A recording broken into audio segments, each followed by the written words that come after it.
Okay, so I'm going to make an open question, which correlates with the title of this video. What makes a good leader? What makes a great leader? That is quite a profound question because it really is multifaceted.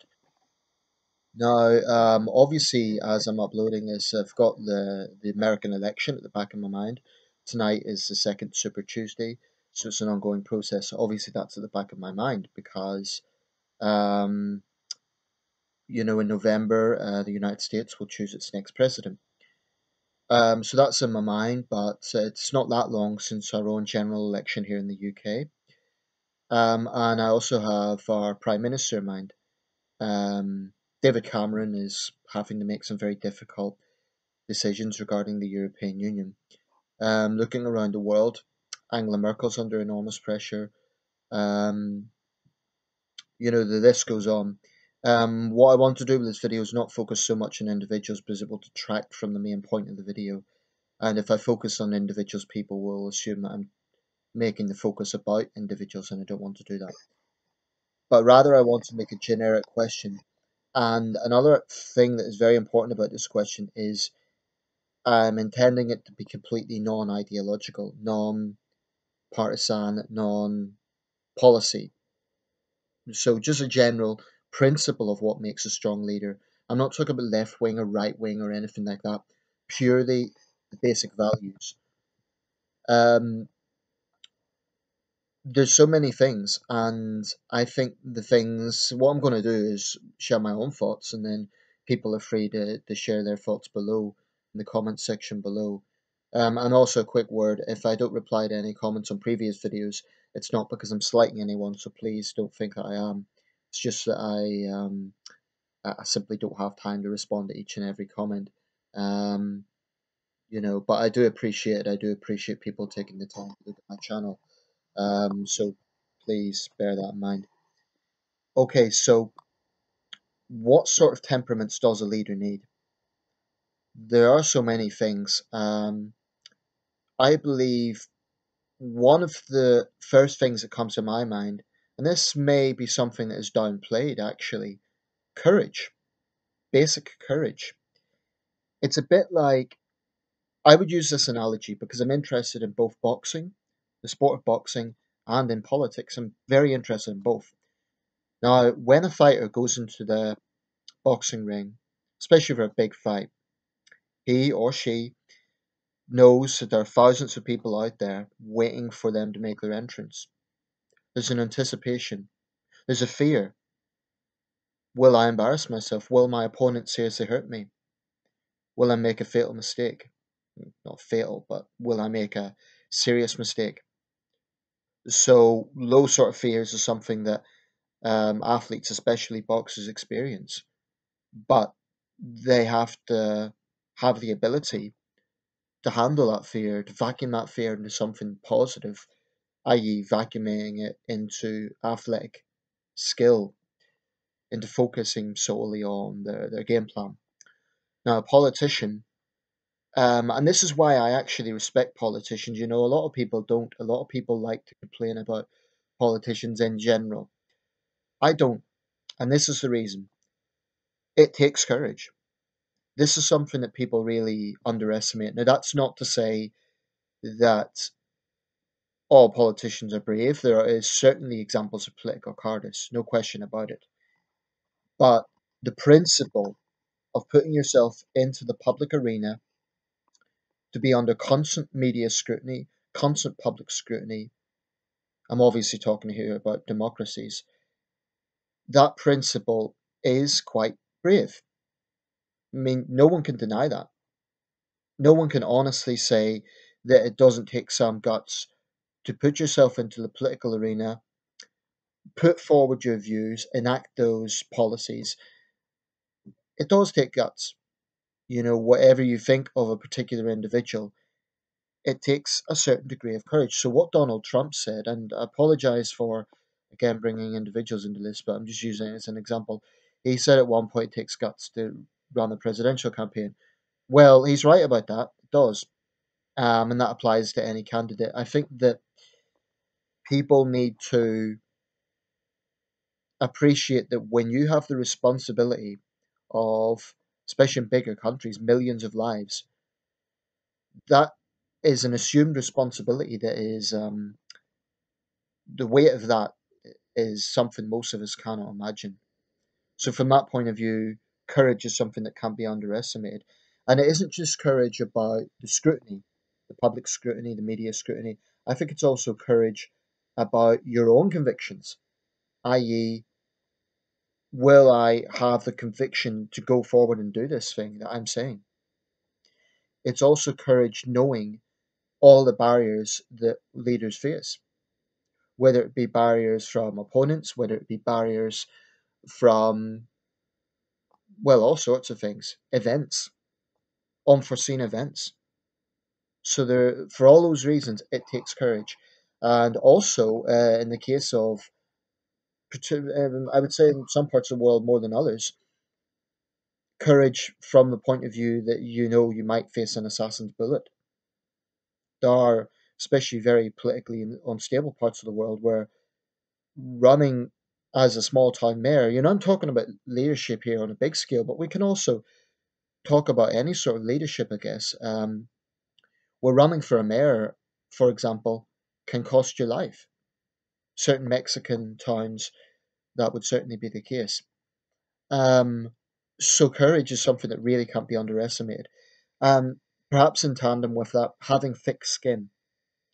I believe that's absolutely essential for a politician in a democracy. The reason I keep saying a democracy is because in totalitarian single party states, you can control the media anyway. I think it's braver actually to run as a leader in a democracy than to be a dictator in a system that's already totalitarian. I'm not saying the job is easy, but if you control the media, then you know you could just there really is not the same level of responsibility as democratic leaders face.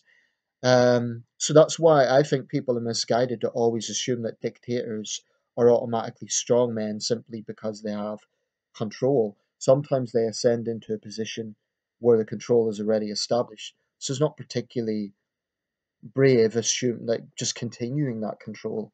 Um, Real courage is a democratic leader who represents his or her people and fights for them.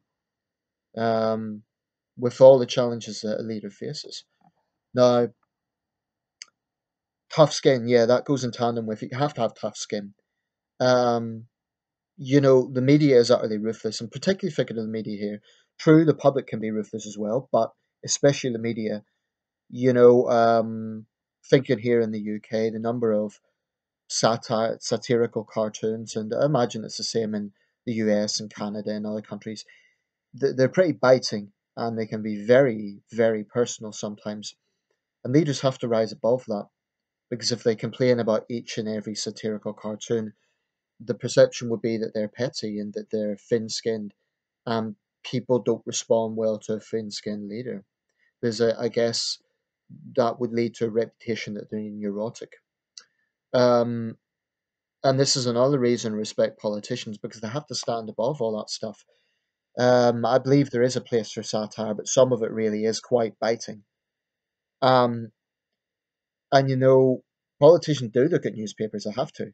So it is inevitable they will see some of this stuff. They'll see the skits, they'll see the satire, they'll see not just in newspapers but on television as well. And it is a constant circus media cycle. That sort of scrutiny. I mean, I suppose you could say celebrities need tough skin as well. If you're an actor or a singer, you do need tough skin to a certain extent because your work is going to be criticised.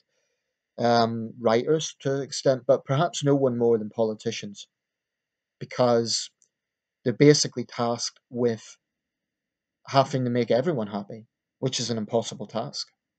So having tough skin, I think, is absolutely essential. In other words, not getting too sensitive, no matter how fierce the criticism gets. A really strong leader has the ability to do that. Um, of course, a lot of leaders, especially today, have advisors and so on that can probably help them with that. In much the same way, I'll go back to my boxing analogy. Say you get a fighter goes into a boxing ring, and the crowd is very biased towards the other fighter, and they're booing him as he comes in. It's pretty ugly. But behind the scenes, his trainer, his cut men, and so on will be giving him encouragement, saying it's not the crowd that wins fights, etc., etc. I think politics is somewhat similar because politicians, world leaders, can come under fierce criticism, and they can be absolutely damned if they do and damned if they don't. And I don't believe that a leader should jump ship as soon as things get tough in that sense. There are some people who believe that should be the case. I don't agree with that. I think the only time a leader should resign is if there is serious misconduct. Um, if their unpopularity is such that it is really overwhelming, or if they've committed a crime. Otherwise, I think the public need to accept that it is a roller coaster ride. It's not always up. People need to be respectful of that fact. Otherwise, you'd have a situation where there's instability, where you're changing leader every single year, which would lead to an unstable government. So, and actually, one of my subscribers in Australia, Ivor, if you're watching this video, you made a good point about um, you were talking about term lengths and the need for stability, and I do see where you're coming from with that because given a choice between a leader who is controversial for 6 years or a leader who only lasts a year because something has went wrong and people put them out, I'd rather have the 6 year leader because it creates more stability. And I think it can still be democratic. You have elections, you get re-elected, but there needs to be that sort of stability. So a leader has to have the ability to have tough skin to weather the storm. Politics is a tough, tough, tough endeavor, and any politician that says it isn't is a liar. It's a bit like a soldier saying he's not frightened to go into battle. He would be lying, because anything in life that you're going to go up against a storm is it takes courage and it takes tough, tough skin, and that is a lot easier said than done. It is something that I think it comes also naturally in personality, but it is also someone knowing that they're running for Senate or running as an MP or running for Parliament or running for Congress or whatever, and then maybe they're looking at the ultimate step with that. That they need to have tough skin, goes without question. Um, However, I also believe that a tough leader would also gain respect by fighting back. So when I say tough skin, it doesn't mean, oh, just ignoring all of it. I think actually leaders can sometimes get credit for fighting back. Say, for instance, you have a particular media outlet or newspaper that has really overstepped the mark. I don't think anyone would honestly blame a leader for biting back and saying, wait a second, you're wrong. It's the people that should decide this, not you. And for example, if they're overstepping the mark, for example, attacking family members and so on, I honestly think most people would respond well to a leader that says, mind your own damn business, or leave my family out of this, or I believe in freedom of the press, but you're going too far, etc. I don't think the public would necessarily have a problem with that. And personally, I have a lot of respect for leaders who fight back in that sense. By all means, it's important to have a free press, but the press, especially in Western countries, need to realise they too are not above criticism. And I do think in recent years they've taken the view that they are. You should never ever confuse freedom of the press with the press having the arrogant notion they can say and do what they want. It's not the same thing. Um, okay, another aspect is decision making. That is a very, very, very important thing because politicians always lay out their manifestos and their plans and so on. But what that can never prepare a leader for is an immediate event.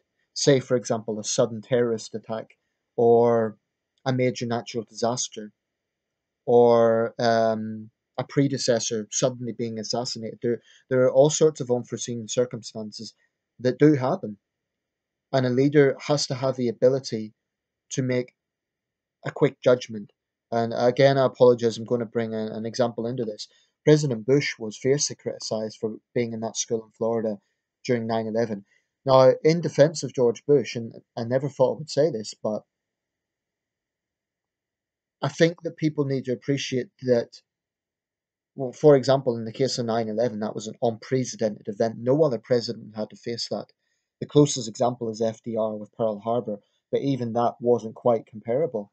So, in Bush's defense, he was facing something no other president had ever faced.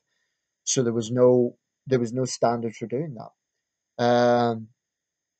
And I think we sometimes are too quick to judge leaders about not reacting too fast to something. Reacting to like this expectation that a leader needs to make a decision absolutely on the spot.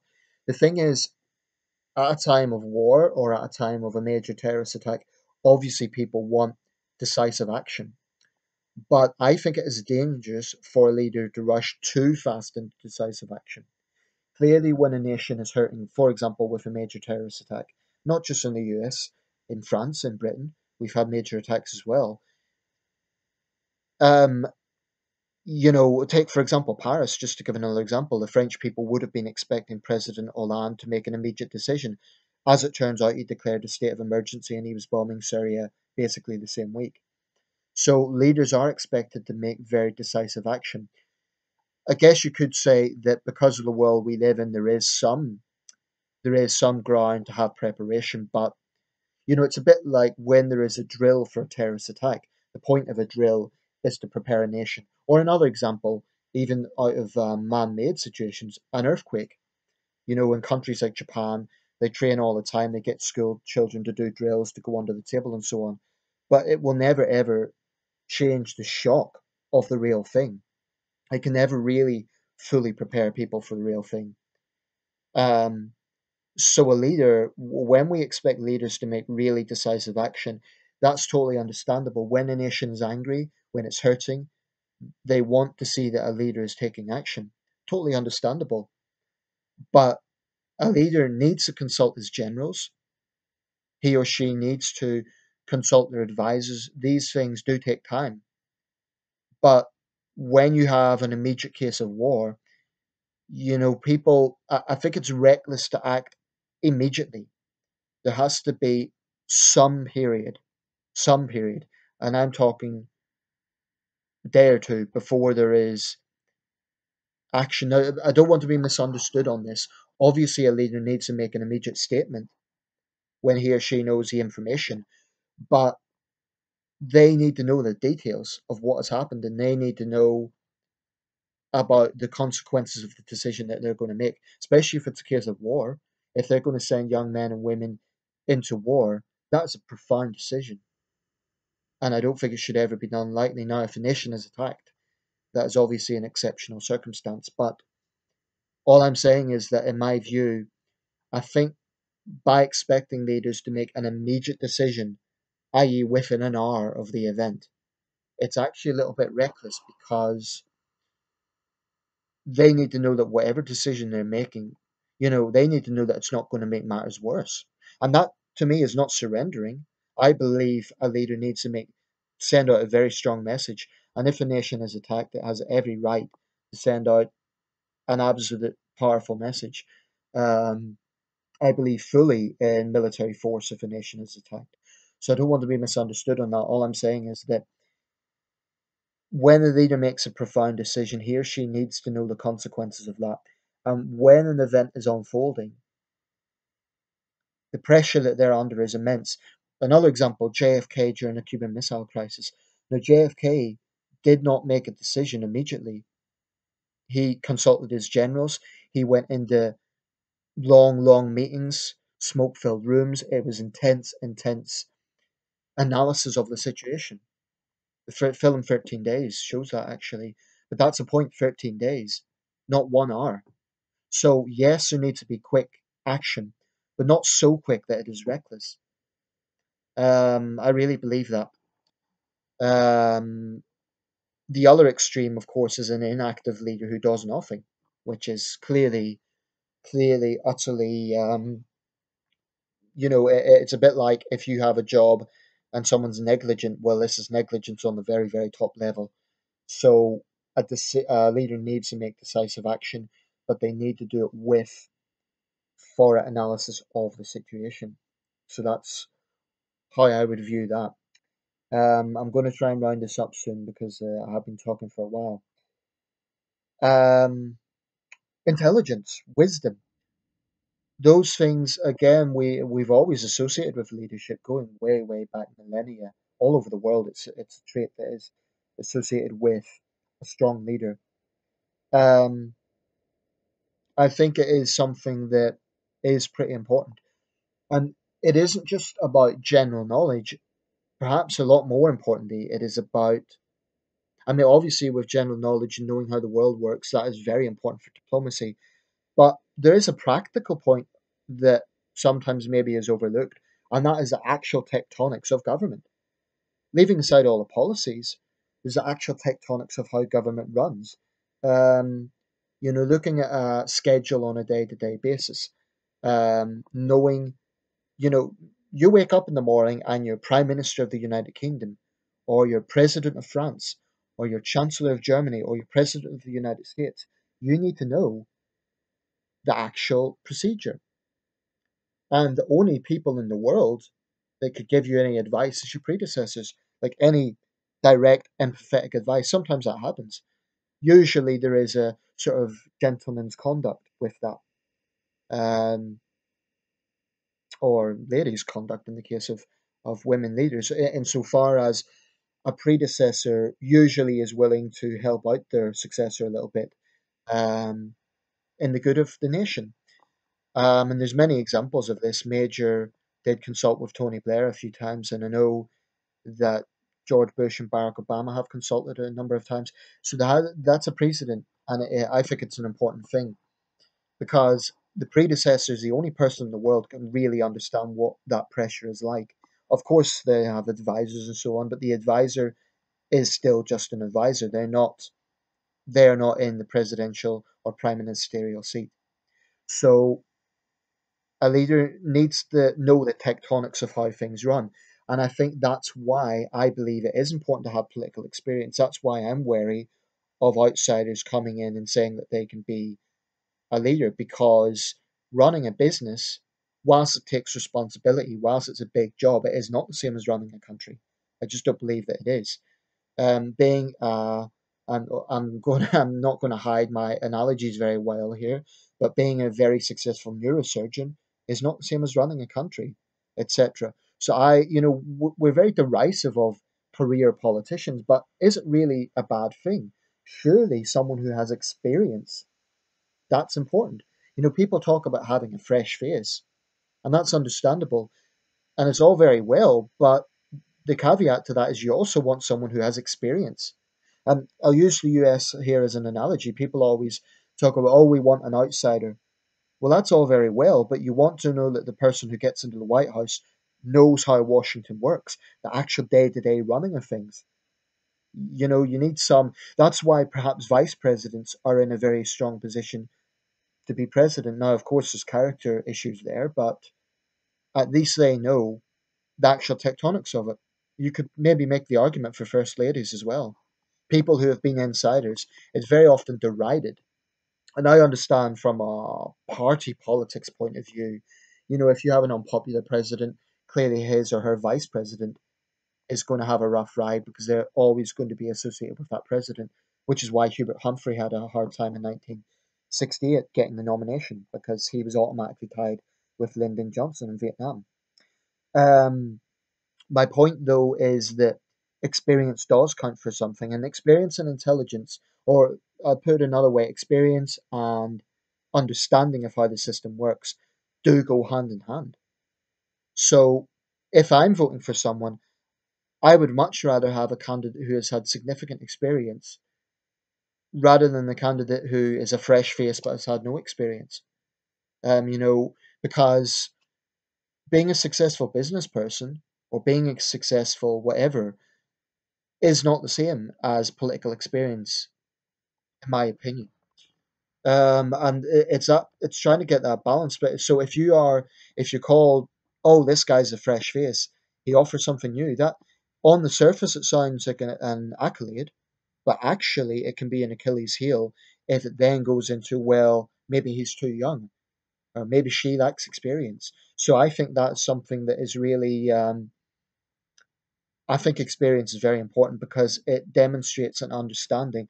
So most world leaders go up through the respective political systems. In the case of the UK, they've usually been a councillor, then an MP, then a shadow minister, leader of the party, eventually prime minister. It's a long, long, hard campaign, or not campaign, that's the wrong word, ladder, as Benjamin Disraeli put it.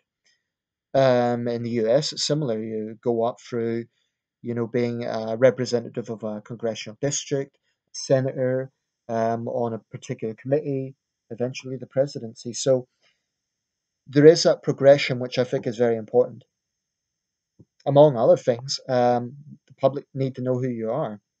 That's not to say someone that's unknown can never get to the top. I mean, back in 2005, I imagine Barack Obama, well, let's say 2003, before the DNC speech, I imagine Obama wasn't a household name. After the DNC speech, he got a bit more recognition, and it was gradual. But I'm someone who follows both American politics and world politics very closely. I hadn't heard of Barack Obama until about 2005, 2006. So that sort of thing, recognition is very, very significant as well. I'm going to round this up soon because I've spoken at length. But I guess another aspect that I need to, there's a few more things I want to say. I'll try and round this up at 30 minutes, which is a lot longer than I intended. Compassion. Now, maybe this is something that is underestimated because it is something that people think is kind of, oh, it's a bit wishy-washy. There's no intelligence involved. But I believe that a leader needs compassion. If a leader cannot understand the pain that people are going through, and it could be individuals, for example, a disabled child coming to the White House, or it could be communities, a community where there's high unemployment, or a community that's suffering serious crime. They have to have compassion, and we need to insist that compassion is strength. I have a lot of respect for a leader that can show compassion over simply demagoguery and dismissing people and insulting for the sake of it. I think compassion to me shows strength. It shows that you're going for a very powerful position, but you're not going to forget the little man, to use 1950s language. That's something that is very, very, very important because power impacts lives. This is why it's so important.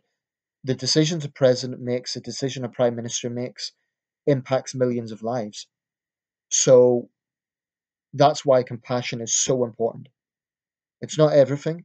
There also needs to be hard-headed decisions, but compassion is important. Another issue I want to talk about is so-called U-turns. In politics, that is very often seen as a negative thing. Now, politicians are in quite a difficult position with this because if they're running a certain campaign with certain, I always think it's dangerous for politicians to make any promises. But we live in an era where the media puts so much pressure on politicians that they're put into a corner. They have to make promises because if they don't make promises, then people or the media say, "Oh, what do they stand for?" And sometimes media pundits really irritate me the way it's almost like they're molding the whole thing. Politicians need to reclaim politics from the media. The media, for their part, need to understand what their remit is. Their remit is to report the news, yes, to scrutinise candidates, but not to the point of molding the whole thing. And I believe that is a big problem with media these days in Western countries. It's getting to the point where it's molding candidates. Anyway, a candidate then, they make certain excuse me, statements. Now, there's this expectation that it must always, always, always stick to the conviction. Well, what if events change and they realize that they have to make a different decision based on a changing of events? I believe it was Britain's Harold Macmillan that said, someone asked him, what is the hardest part of your job, Prime Minister? He said, events, dear boy, events. In other words, what he was saying, by the way, for my American viewers, he was a direct contemporary of JFK, good friends of JFK. Um, JFK almost saw him as a father figure. In fact, Harold Macmillan was one of Kennedy's closest international allies. But anyway, Events, dear boy, events. What Macmillan meant was that sometimes there are things that are simply, it doesn't matter how powerful you are, there are things that are simply beyond your control. Um, no leader in the world, no matter how powerful, even dictators, may have absolute power in their country, but the external factors are still beyond their control. So the point I would make is that people need to be somewhat understanding of that. There are times in politics when a leader does need to take a different course. So what I would say is when a leader is campaigning, I don't think they should make promises. Nick Clegg, Britain's Deputy Prime Minister, found that out the hard way. He made a promise to students on tuition fees. He had to change that policy because he was a junior partner in the government. That led to fierce backlash from students, and it led to his party being almost destroyed at the next general election. So I think it's very dangerous for politicians to make promises. But what politicians can do is inspire, say, I will strive my best to do this. But I think it's very dangerous for politicians to make outright promises. And for their part, the public also has a responsibility. I don't think the public should expect politicians to be supermen, should expect leaders to be supermen. This is something I see in the US, to a lesser extent in the UK. Sometimes I see American voters, and this is with all due respect, people expect presidents to be supermen. You have to remember these guys, and it has all been men so far, are human beings. They have long days. They have days where they're tired. They have days where maybe they lose their temper. There's all sorts of things. They lose their temper and it affects maybe.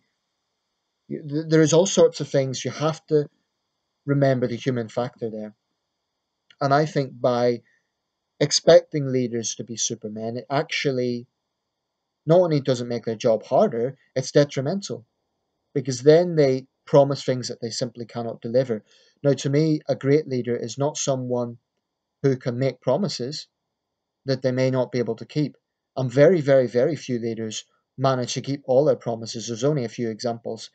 Um, FDR is often seen as a great president because he more or less achieved most of his manifesto promises. But even FDR had his faults. FDR had controversial decisions, the internment of Japanese Americans, for example. So, slow progress in civil rights is another example. My point is, even great leaders had their shortcomings. I'm sure there were days where Abraham Lincoln was tired, where he maybe there was, and certainly Lincoln in his day was not universally popular. He was deeply unpopular with a very significant segment of the population. This is something we often forget.